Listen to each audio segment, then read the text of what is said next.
And again, he says no because she understands that under the sun, there is nothing new. There comes a point where every single one of us in this classroom will become bored of all the things that once gave our lives meaning. And yet he's not going to save us.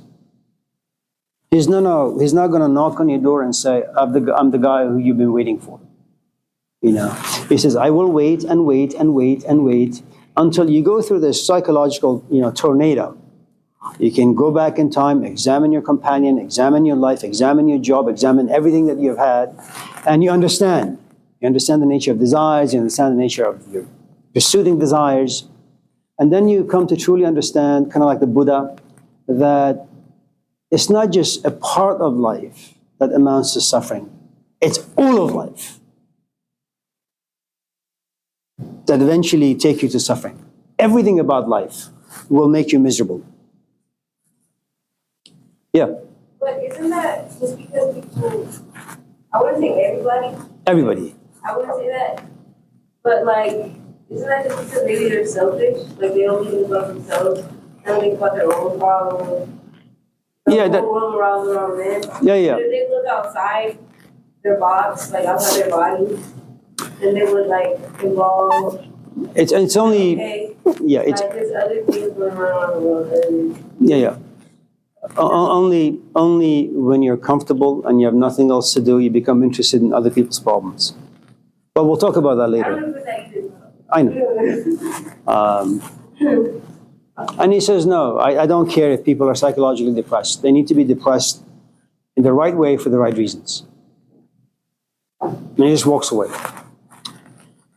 So you have people physically having issues, and physical issues are very, very difficult to fix. You have psychological issues. People have parents, they're depressed. They have job, they're depressed. They have a companion, they feel lonely. There is nothing about our psychology, especially in the 21st century, that's healthy. Okay? Everybody just running out of ammunition to combat the complexities and the miseries of life to some extent. The third temptation is, listen, the reason why people's psychology are messed up, the reason why people's physical life, food, shelter, and clothing are messed up. I mean, walk around Oakland and see all these homeless people. There's a reason. The White House, Senate, Congress, they're all housed by politicians, corrupt, being bought by lobbyists. Despite all the mass shootings, no gun control.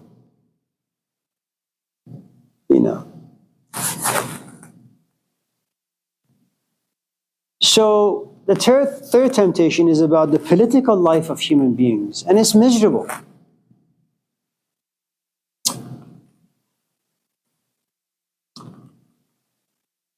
We have a chancellor, interim chancellor. For those of you who may not know what that means, it means there is one person who overlooks Laney College, Berkeley City College, Alameda College, and Merritt College.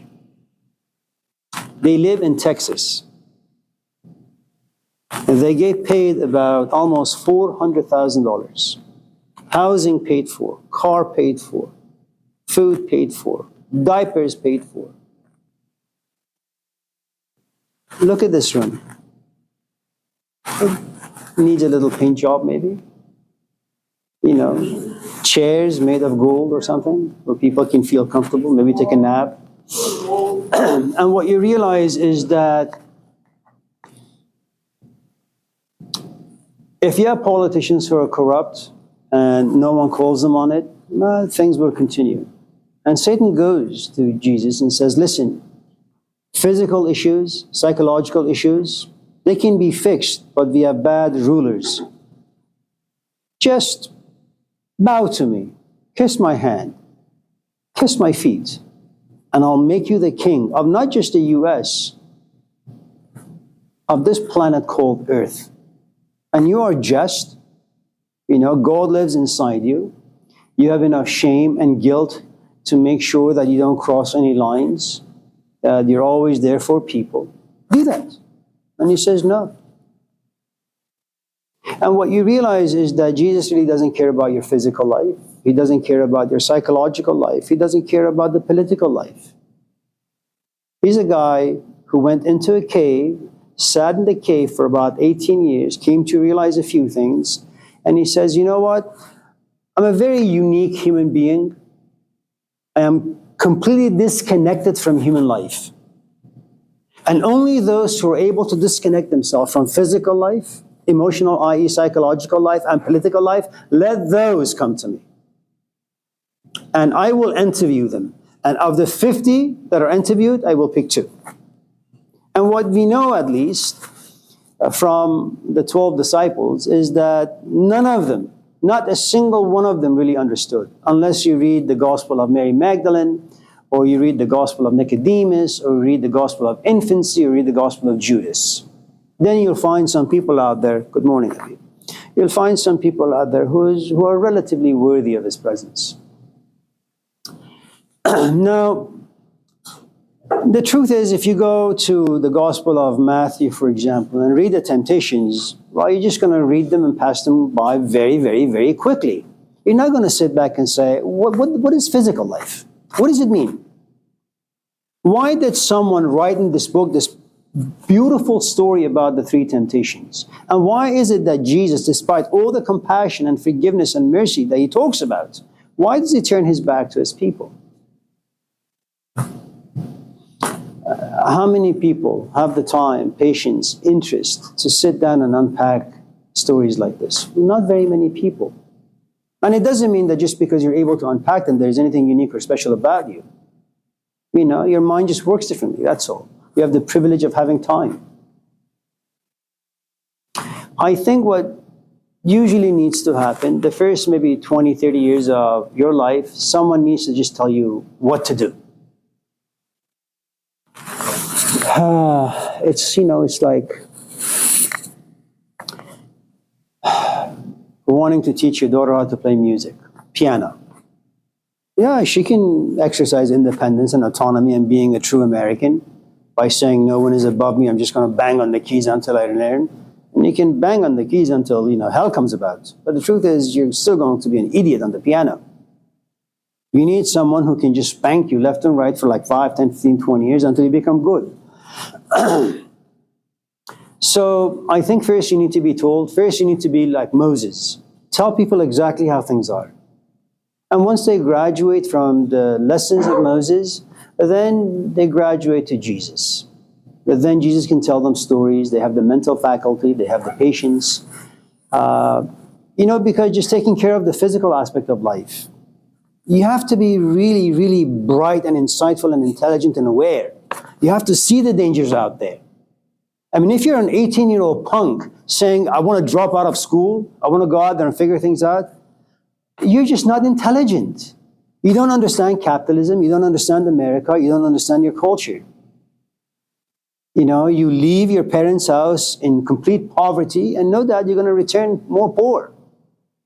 And by then, maybe your parents won't even like you. You won't have the same experience as the prodigal son who knocks on the door and the father opens and says, oh, glad to see you. And with all the trash that this culture just throws at people, you got to tell people. I mean, you have to be dogmatic. Sex before marriage, bad. Drinking, bad. Smoking, bad. And they're going to whistle themselves out of this mess. But, when I smoke, I feel liberated. When I drink, then I can kind of loosen up and dance. They may all be true. But if you want to just be free, just, think about things the right way, and eventually understanding will set you free.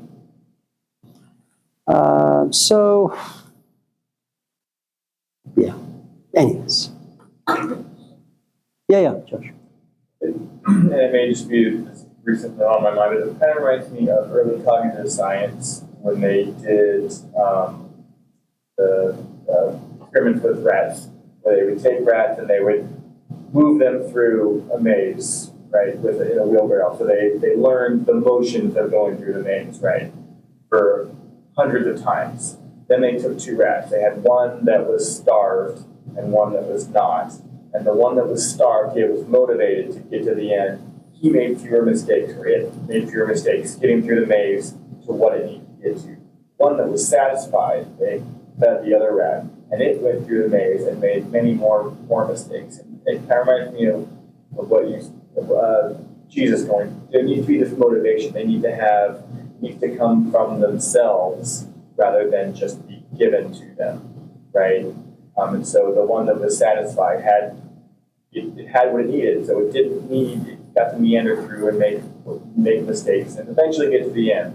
But the one that was motivated through need made fewer mistakes and learned the maze much faster. Yeah. And they took away the food from the one that had been fed, and it learned it actually even faster than the one that was starved initially. But it seems relative to that, like. Yeah, you have to create the need. And then you create the need. And once you have the need, you have dependency. Dependency creates attachment.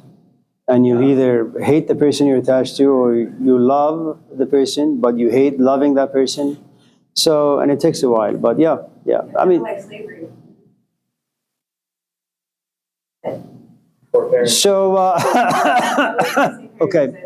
Yeah, all right. So, any other questions? Yes, Alex / Max. Give me a second to put it all together in my head. Let's go first.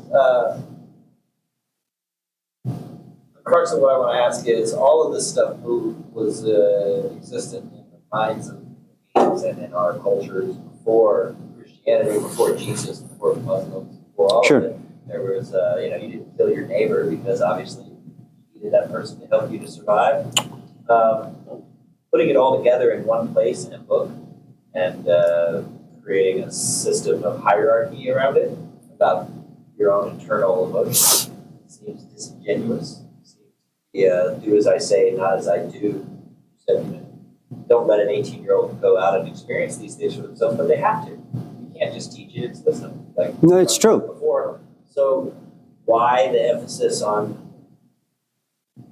here's if Jesus was born a virgin, what these stories of a man and the supernatural attachment to it, why do it? But instead of just saying, these are stories, these things happened in history. We created society around some ideas because it makes sense. You don't kill the person next to you because we all got to forage for wintertime. There's simple, natural things that happen. Why put a hierarchy on it? Well, there are a couple of things. If you live in a cave by yourself, there is no need for a hierarchy. There is no power struggle. You may have some conflict. Should I go sit in the sun, or should I just continue sitting in the cave, in the darkness? That conflict is just about you, and I suppose you could, in a very subtle way, consider that a hierarchy of emotions and ideas. That the desire for the sun is not as strong as a desire for darkness. At the moment someone knocks on your cave wall and says, "Do you mind if I walk in and just sit here with you?" What you have is another human being with a completely different temperament, with a different way of interpreting life experiences, and now they invade your space. Now, there are a couple of things you can do. You can completely dismiss them. And every time you look at them, you kind of see your own reflection, and you grow to hate yourself for having allowed them to walk into your space and not having the stamina to look at them and say, "Can you please get lost now?" Because now you realize that out there is nothing for them, at least a cave would protect their flesh. At the moment there is more than one person in room, you have no choice but to create hierarchy. There is, some people are ugly or not attractive, and some people are attractive. Some people speak well and some people don't. Some people, for some strange reason, I'm going to be a little new age-ish now, some people just have this wonderful energy to them, and some people, the moment you see them, you find yourself around lions and hyenas that you want to just run away.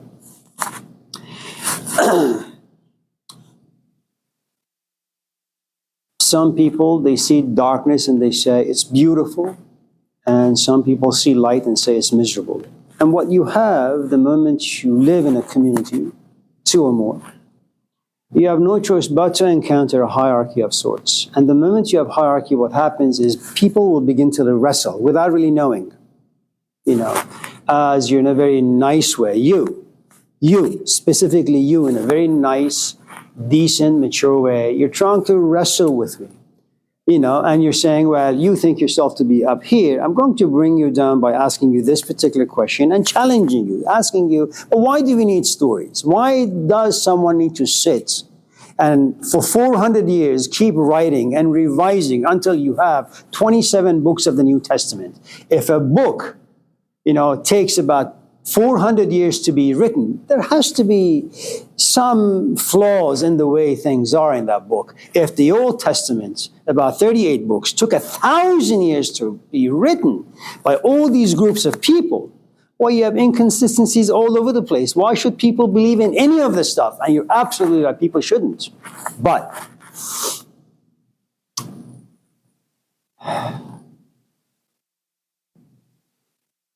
I need to believe in something. You need to believe that you're a good cook. You need to believe that the people in the kitchen, when they look at you, they respect you. You need to create narratives. Look, any kind of a story is like the Gospels. They navigate, they help you navigate through life. And eventually they become your belief system. I mean, look at Viktor Frankl and his book, The Meaning for Man's Search for Meaning. Look at all the people, I don't know if I'm sure some of you have read, maybe have read stories about people who had really difficult lives in war situation. And they come out after a while, they're saying, the only thing that saved me from just committing suicide is I just believe that God is right here, sitting next to me. And He will not let me perish in vain. And, it's like the story I told you, some of my friends who were political prisoners back home. They believe in the idea of justice, that one day they will reach the promised land. Without that belief, what are you going to do? You're going to be tortured, you're going to scream, you're going to shout. And in the end, you realize that, okay, you spent 20, 30 years of your life in a leftist group back home. The government came one night, they grabbed you and your parents, your siblings, your wife, your kids, they tortured, they killed some of them. And now you think back, you say, they all died in vain. There was no reason for it. Justice will never exist. And you realize all of us in this class have this desperate need to believe in something. And the more depth the meaning has, the better your life. There's been lots of experiments and experiences that have been done on people who are atheists versus those who are religious. Atheists, in times of crisis, they fall apart. Those who are religious, in times of crisis, they remain intact. Consider for a moment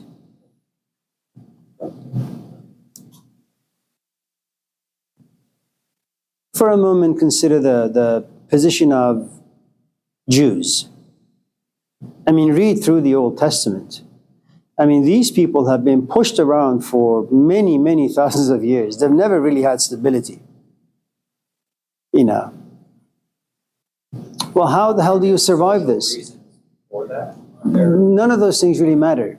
But the only way that you survive being pushed around, is you say, we are the chosen people.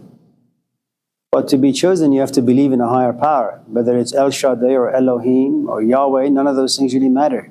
You just create the psychological narrative. And the psychological narrative descends down and you say, yes, I am suffering because God wants me to suffer. And God wants me to suffer because there is something for me to learn in my miserable condition. And let's just call it wisdom. Let's call it insight, where you can look at your kid and say, son, I was just like you. Now I have cancer, I'm going to die. My only advice to you is value time. And all of a sudden you say, oh my God, the Jews were right.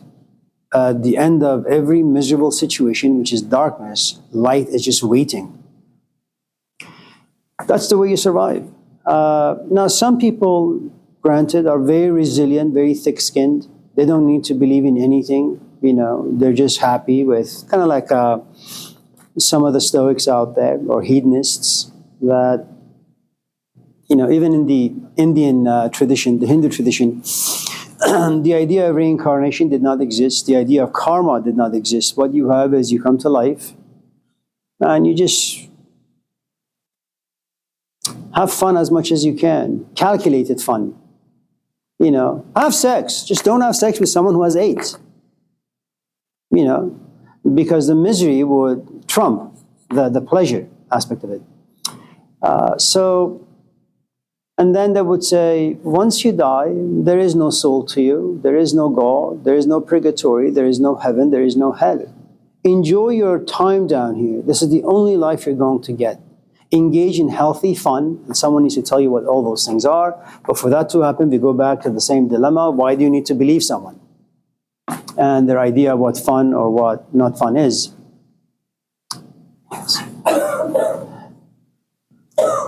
So with the whole thing with the Jewish people, the social stuff, it does matter. It doesn't matter. Because, the Spanish didn't like the Jewish because they were charging interest on loans for people, and the Spanish believed that created slaves. So that's why it was a huge conflict. The Spanish thought the Jewish people were slaves in Spain, and that's why they got kicked out of Spain. Yes. So the social conflict with the Jewish people. So it does matter. I don't think it's okay for them to get prosecuted, but there is a valid reason as to why. Yes. For example, they got kicked out of Spain. Yes, I understand all of that. All I'm saying is that once you have a belief system that makes you assume that you are the chosen person in whatever platform in life, Does that have to do with religion? and maybe nothing, maybe everything. I'm just telling you why the Spanish. Yeah, I wasn't talking about the Spaniards. It's not like yeah, but I was talking about the Jewish people. It's not like Well, I wasn't really talking about the Jews either. prosecuted for. Okay. Well, in Spain, they're being prosecuted for no reason. In Spain, the Spanish were upset because they believed that the Jewish were the greatest slaves in the country, and they were part of the local family. So I was allowed. No, I don't disagree with you. Yeah, I don't disagree with you, but that wasn't the conversation. I don't disagree with you. You're right, but You said it didn't matter why the Jews were doing okay. and that's why I'm saying that the social. Okay. I don't, intrinsically, I look at it as institutions rather than personal experiences, I guess. Jesus, rather than everybody has their own personal experience. Life is depression and love and ups and downs and stuff, and some people will benefit off of that institution. Some people benefit off of the Jewish institution or the Muslim institution or wherever they probably came up with that. They benefit off that structure, but the underlying truth behind it, I don't find, or something that I would call an honest assessment of an animal or our experience with consciousness, God, whatever. Well, let's. So that's why I shirk. Okay, think of it this way, and then we'll just move on to something very, very, very, very, very different in the long few minutes that we have.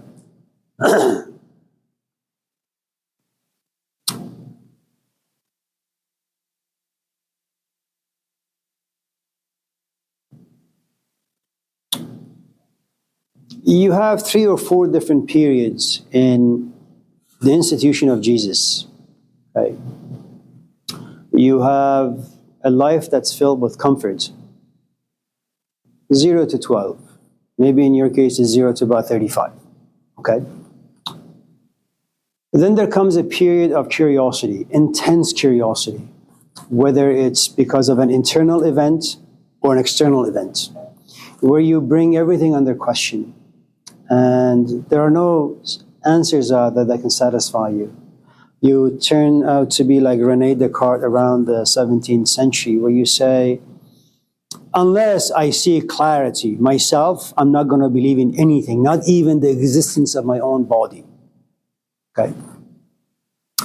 And the uneasiness that all of us in this class will eventually feel about certain things about our life will drive you into the desert life, the 18 years, where you have no parents, where you have no country, you have no tradition. And the desert is a horrifying place. It's always the sun scorching hot. beating you on a daily basis. You have no companions. It's going to be a profoundly lonely period in your life. Then, without any warning, you will have glimpses of awareness or wisdom or clarity. And you have to bask in that. You have to adjust to this newfound life or clarity that you have.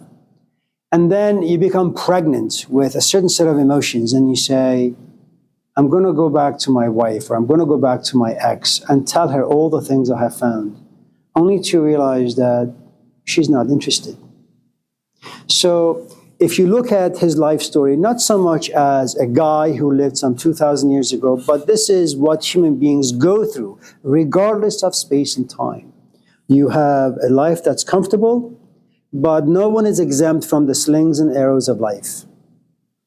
Life is what they call, it's a democratic institution. It gives the same stuff to everyone, okay?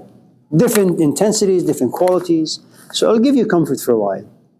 And then you'll be pushed into doubting everything, okay?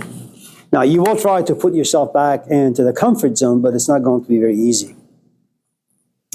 And then you're going to have this period of profound loneliness and depression, trying to figure out why you were created, why this thing happened to you. Now, it is true that some people will just die in the desert.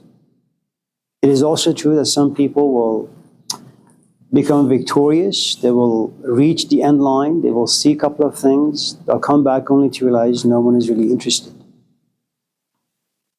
And I have no doubt that if you take that particular approach and inject it into your own life, you realize that you are indeed a Jesus Christ. You are a Christian without knowing, because you went through the same stuff. But this all may be semantics, yeah. Deviante. Huh? Sorry what you say my name. Well, first, your name is profoundly exotic. Second, I was just finishing one thought before coming to you. Yeah. Kind of an ironic question, I guess, but how do you stop asking how-to questions? You can't.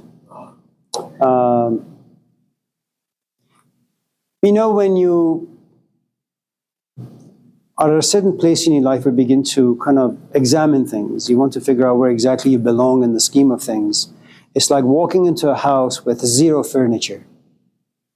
And the truth is, for the next 2 months, the next 4 years, what you do is you keep asking, where's the place to get sofas from, chairs from, microwaves from, ovens from, this from, that from. So the how-tos never end. And then what will happen, you transcend the physical needs. There are no more how-to, where do I need to go to get socks or shoes? What do you say? How do I now find a companion? And so your how-tos will kind of just transition into something different with different qualities and depths.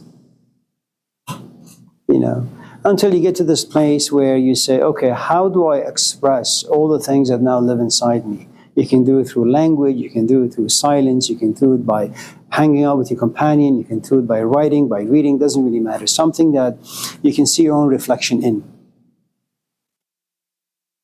How-tos are good, it keeps you alive. Watch Peter O'Toole. Peter O'Toole? Yeah. When he was given this honorary Oscar. First, he's English, I guess, maybe Irish, somewhere. The way they speak is like poetry. Add to it, he's 125, and he's giving this beautiful, beautiful speech. It's no more than maybe 4 or 5 minutes.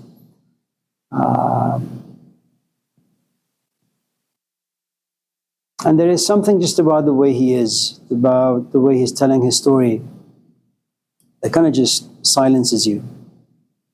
And then you ask, how do I become like that? That's a how-to, for which you have to wait a long, long time. Samuel, yes, you were yawning. I thought maybe with your mouth. Anyone else before we go home? Eugene?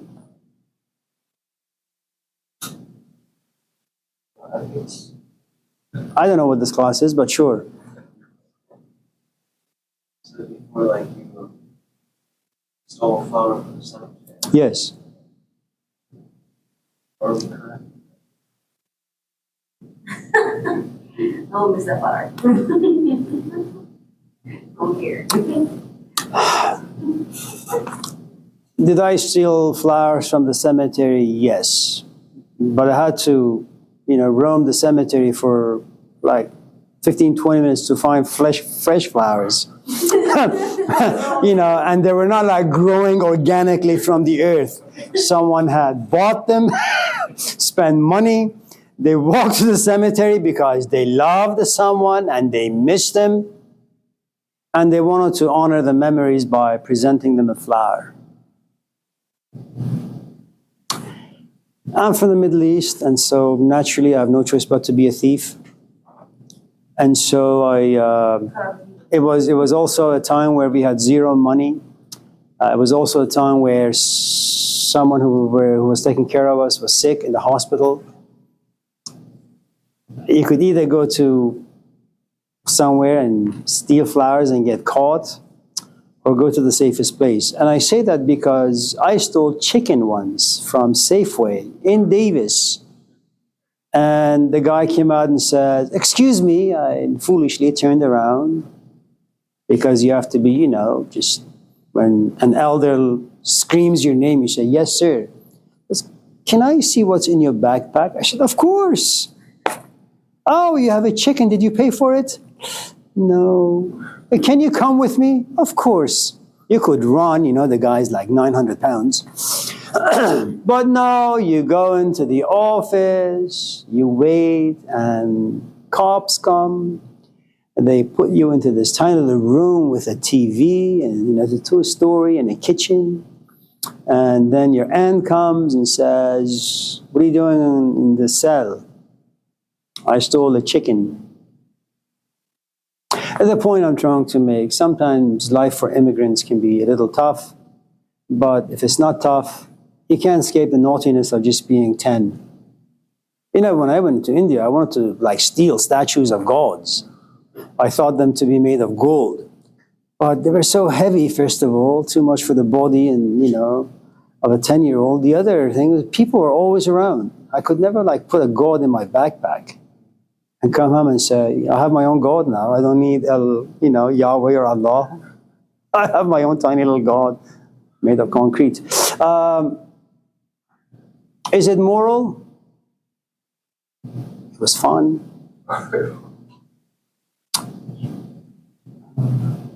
If I was sick and my kids didn't have money, if they went to the cemetery, stole some, you should read the life of Thomas Edison.